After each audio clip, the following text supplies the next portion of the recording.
बढ़ावे समान हो।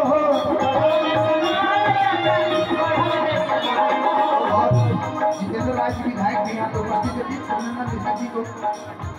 कि जैसन सोचले रहनी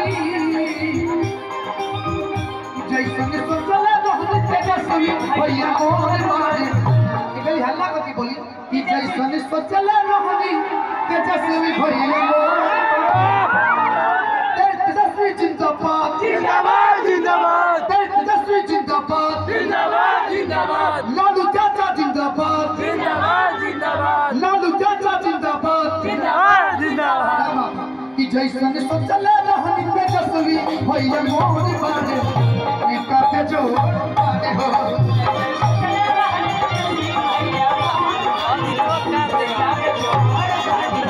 जैसन सोचले रहनी वैसन भैया मोर बारे